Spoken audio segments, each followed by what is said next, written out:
Hi, this is Buzz Kanter from American Iron Magazine, and we're here today with my 101 Scout. It's a 1931 Indian motorcycle. It's a 101 Scout, fabled bike, great handling, beautiful machine. They only made them, I believe, for 4 years, and thought we'd walk you through it a little bit and show you what's all about a 101 Scout.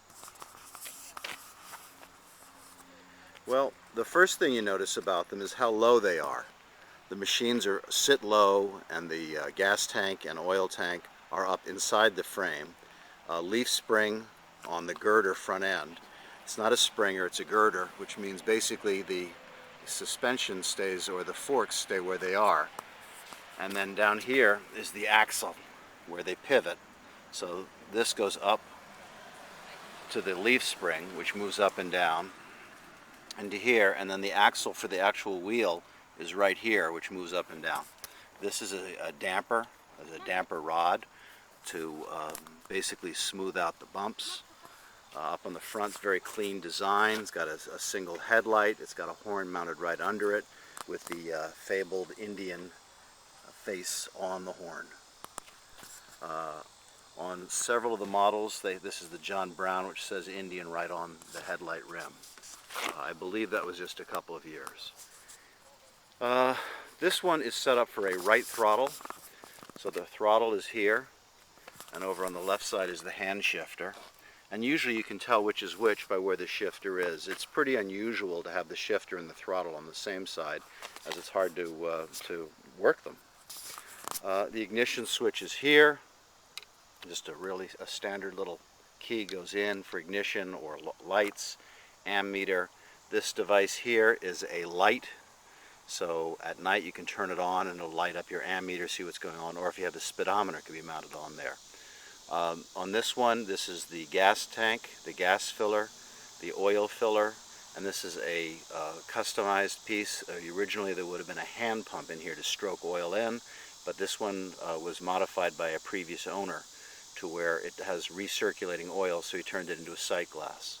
This is the frame coming down, seat hinge on the front, and then it pogos up and down on the back with the springs to act as it.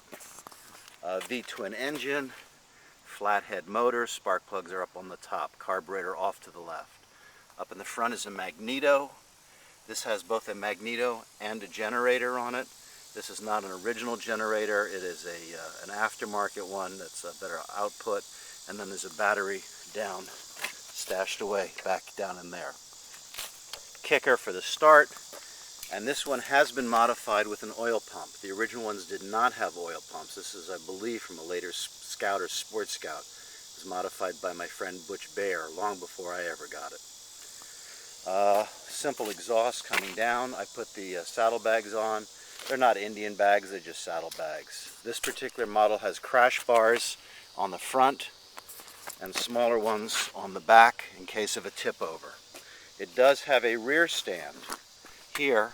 A rear stand acts as a center stand, and the reason it has that, besides functionality, if you notice there's a hinge here on the fender, and the reason there's a hinge is if you got a flat tire on the back of your bike, you could pop the motorcycle down onto the rear stand, undo the bolts that hold the rear fender section on, and flip the hinge up and take out the wheel very quickly, very easily, and fix it. Okay, over on the other side, we have the hand shifter. Notice, unlike old Harleys, the Indians don't use shifter gates. You have to shift it by feel. On a Harley, there might be a gate up here with different slots to tell you where it goes. This, if you see, it goes direct down, right into the transmission tower. Okay, this is part of the charging system. Here's a belt under here, a toolbox. I have a modern battery, and the foot clutch.